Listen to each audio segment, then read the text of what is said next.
Welcome to the NWR Virtual Resources Series. My name is Kerry Stevenson, and today I'm talking with Johann. He is the Executive Chairman of King Island Scheelite. Now, this is a pretty exciting story. They have a 100% ownership in the Dolphin Tungsten project, which is down there in Tasmania. But more excitingly for all of you out there is that Johann has just literally closed it. He's fully funded the project. So I'm really excited about listening to what's on next. Last time we spoke, Johann, there was still the funding that needed to be going ahead, but you're now fully funded to get this project underway. Over to you to give us the news update. Thank you very much, Kerry. Good afternoon, ladies and gentlemen. One thing which Kerry omitted to say is that tungsten, of course, is a critical mineral. Yes. It's recognized as a critical mineral by the federal government of Australia, Japan, the US, and the EU. Minerals become critical on two issues. One is the economic importance which they hold in everyday life, and secondly, the supply chain surrounding that mineral. In the case of tungsten, 82% of world's production of tungsten comes out of China. So the fact that tungsten is also used and critical in everyday life makes it a critical mineral. And as Kerry said, as of last Friday, we fully funded the project with access to $88 million in funding. So we're now very much on the path of development rather than want to be a developer. And I'll take you through a quick snapshot of the project and the development and the life for 14 years. So this is a photograph of what you'll see on the island if you visit there today, if it's not raining. In the background there, you have the harbour for Grassy. It's also the only commercial harbour for King Island. There is a weekly vessel that comes in from Victoria, drops goods here, picks up goods, and then moves on to Tasmania. And every week that route is repeated. The breakwater there, in fact, was built from overburden that came out of the original open cut mine. Oh. So the mine actually operated from 1917 to 1990, when it closed due to very, very low tungsten prices. Our redevelopment project for this deposit is that we will go another further 40 meters deeper and then do a cutback towards the Bass Strait. That is the open cut development, which will take us 8 years. And then following that, we'll have a 6-year underground mine. The major capital expenditure that will incur, something of the order of 40 million of the 88 or 85 million, will be the processing plant that will be built in this area here. We'll cover more on the processing plant later on in the presentation. When Chris Ellis and I, our two executive directors, got involved in 2012, this pit had flooded over the last 20 odd years. It was totally rainwater, and therefore EPA allowed us to dewater or pump the water out of the pit straight into the Bass Strait. We continued doing this after a rain event when the pit or the sump catches more water and we need to pump out. So the rock within this pit is totally benign. It is non-acid forming and it's pH neutral. As a result of that, EPA have allowed us, as we do the cutback here, to reclaim further land into the Bass Strait. Oh. And you will see a photograph of that later on. Because, well, in fact, a lot of the overburden that originally came out of here reclaimed land along here on the foreshore. So it's nothing new and is totally environmentally friendly. So So it's very interesting how, when you're looking at that, just while you're getting that next slide up, it's really interesting. You look at that and you don't realize that the overburden was what created more land to the north there. I guess it's the north. East, yep. East. And what built the port, and today that breakwater is the one of the largest breeding grounds for fairy penguins on the island. Oh, fantastic. So very quickly, we are 100%, or King Island Scheelite owns 100% of the Dolphin project. When it closed in 1990, the price of tungsten was $50 per metric ton unit. The equivalent price of that on the 27th of September was 312. Today it's 318. So economically, it makes a huge difference in just the price of the exact same commodity. We operate in a very, very supportive jurisdiction. The Tasmanian government has given us a $10 million loan to develop the mine. And based on the economics of today's prices and our anticipated operating costs, we'll have a margin of about $195 per metric ton unit. A metric ton unit is 10 kilograms of product. We've secured 70% of our production in terms of 4-year contracts, one with Wolfram Bergbau in Austria and the other one with Traxys Europe in Luxembourg. Moving at our project development line, earlier this year, as I mentioned, we secured a loan from the Tasmanian government. The following 6 months was looking at various debt financing proposals, which we eventually settled on, the one involving our major shareholders. And then we committed ourselves to certain long lead items early in September, when at the same time we commenced the actual project, having very, very confident that we'll raise the final piece of the equity funding early in October. So that was closed on the 1st of October, and was then able to fully fund the project with the 88 million.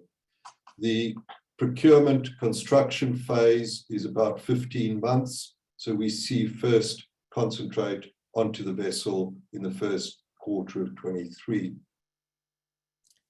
I won't dwell on this, but this is the package of funding that we've done. We've raised 33 million from 4 major shareholders and an external party, and that's in the form of debt with some warrants attaching to that. And then those 4 major shareholders have committed a further 11 million in equity funding to get us where we are. There's a 10 million Tasmanian government loan, and then we are about to finalize the 10 million leasing facility on our mobile equipment. So that's where King Island is, halfway between Tasmania and Victoria. That's a big aerial photograph of the mine. You can see there the mine was still flooded at that stage. That's the tailing storage facility, that the historical one, which will also use the footprint for our current redevelopment. That's the lower grassy dam from which we will be drawing water to feed the processing plant in this area here. What we have, historically, they mined some 10 million tons of ore at about 0.67% WO3. And what we have left in the Dolphin is 9.6 million tons at about 0.9%. The deeper I'm sorry to interrupt you, Johann. WO3, is that just tungsten? WO3 is the symbol for tungsten trioxide. So W was the original form of tungsten discovered, which was wolframite, and the O3 is just 3 particles of oxygen.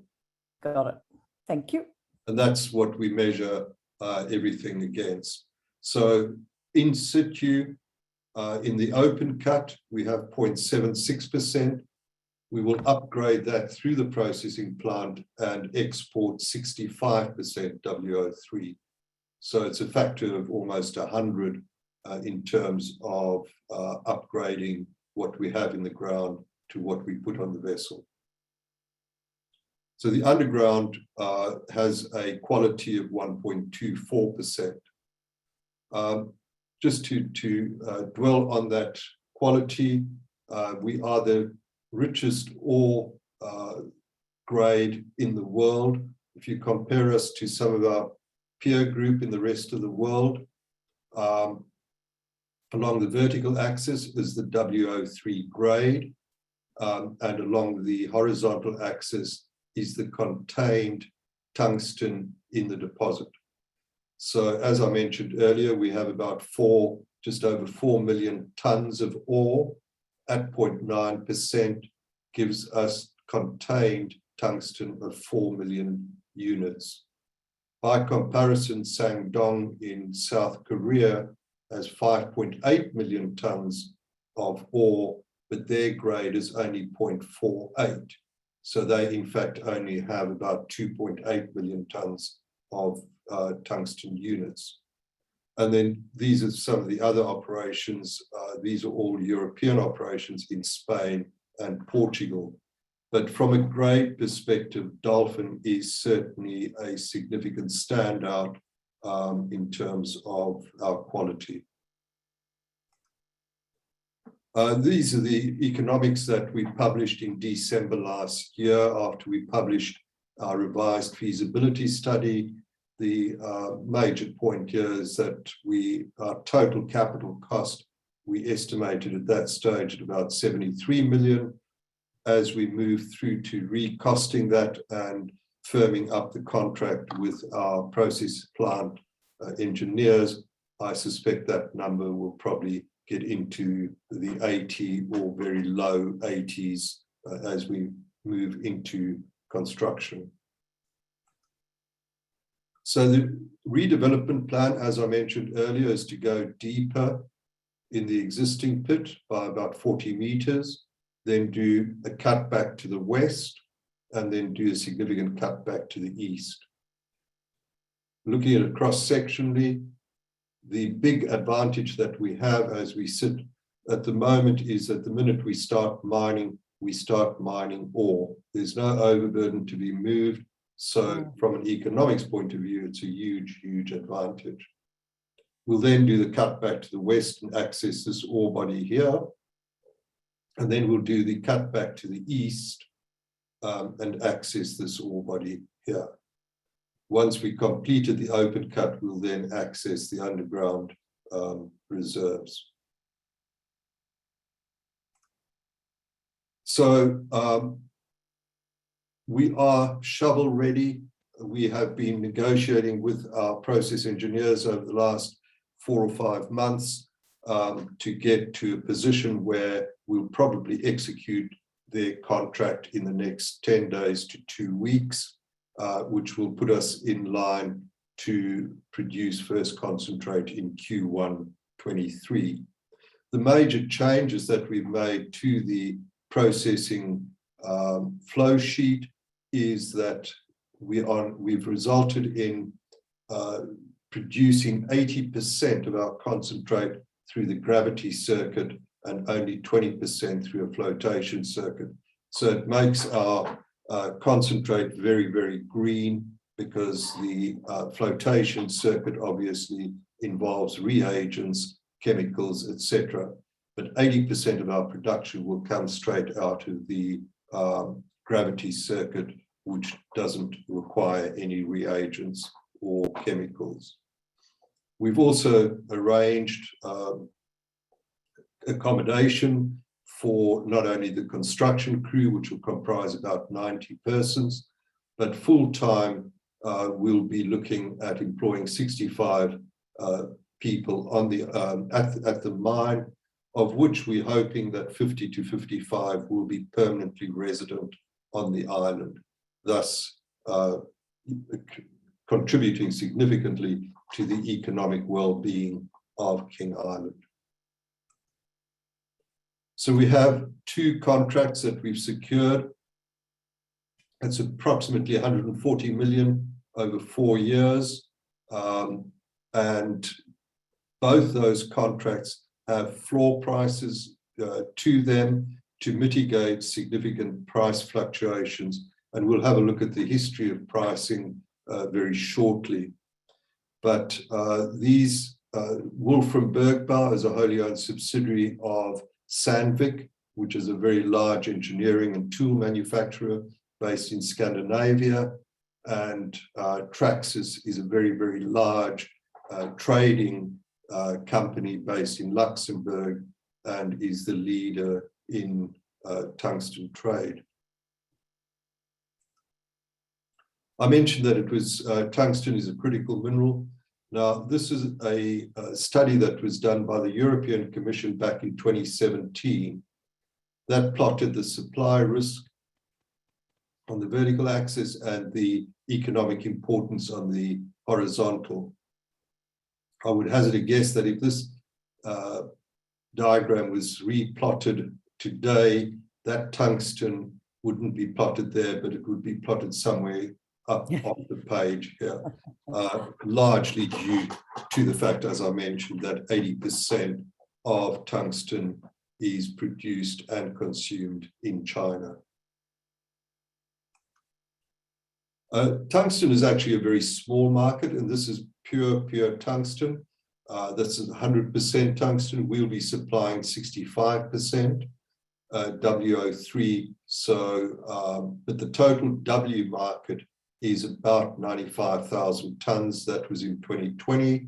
2019, it was about 106,000 tons. And the reduction largely and wholly due to the COVID impact and the slowdown of economies. The negative signs here indicate the change year on year. You'll see there are only 3 positives here. There was the chemical and petrochemical industry, defense was up, and medical supply, as tungsten is being used more and more in high-tech applications. Tungsten isn't, in fact, in motor vehicles or aircraft or boats, but tungsten is used as a cutting tool to cut the metal to produce engine blocks, chassis, etc.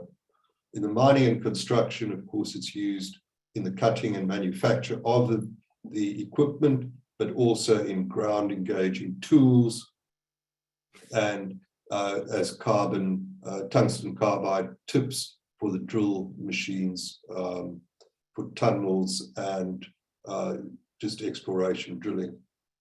Energy was down significantly last year on year, and that reflects the reduction in oil and gas exploration and production.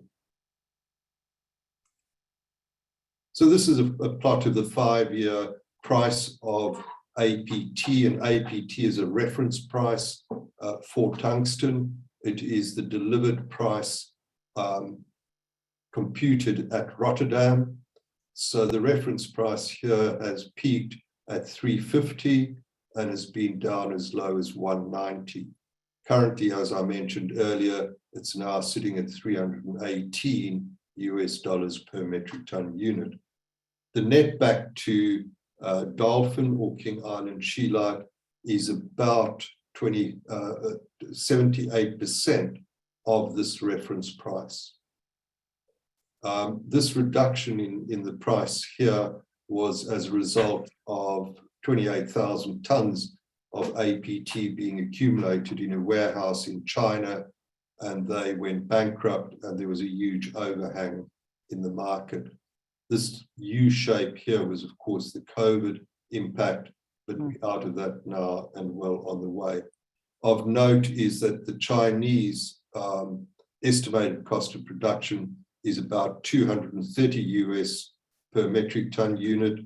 Our anticipated operating cost is about $100 per metric ton unit. So certainly in the very, very low 25% quartile. This is an overview of our register and corporate. We've got about 500 million shares on issue at this point in time. There will be more to come as a result of the capital raising. We're sitting with some 16 million in cash. We've paid long lead time items. Our register as of 13 September, because this is prior to the commitments of the various shareholders in the equity raise. But we have Rick Chadwick based in Jersey, in the Channel Isles, Chris Ellis, who's an executive director, Dax Capital, which is a family office based in Switzerland, and then shareholders 1, 2, 4, and Alan Davies at Invia were all directors and shareholders of XL Coal when that listed in 2004 and got taken over by Peabody Energy in 2007. Tony Haggerty then went on to become CEO of Whitehaven Coal. It's a nice share registry. It is, it certainly is. We have 3 members on the board at the moment. We'll probably bring on one additional one as we go into construction. But Greg Hancock is based in Perth. Chris and I are the executive directors based in Sydney. And our general manager, who's currently based in Launceston, will be moving to the island on a permanent basis towards the end of the year. Time's up. So that's the disclaimer. I won't even read that out. Thank you very much, Kerry. Oh, look at that. Your timing was very good. Johann, thank you so much. Congratulations. That's a big, big milestone to be fully funded. And my question to you, and by the way, ladies and gentlemen, if you'd like to ask a question, pop it in the Q&A box at the bottom. And I promise, if I can, I will make sure that Johann answers the question. So we have one coming up. So before I get into mine, David says, global tungsten market in 2020 estimated at 571 million US. That was Austrade figures on 394 kilotons of annual production. What impact on price will King Island have on the current 310 to 315 a ton pricing? In other words, when yours all comes on stream, I guess is what he's saying. Yeah, very good question there.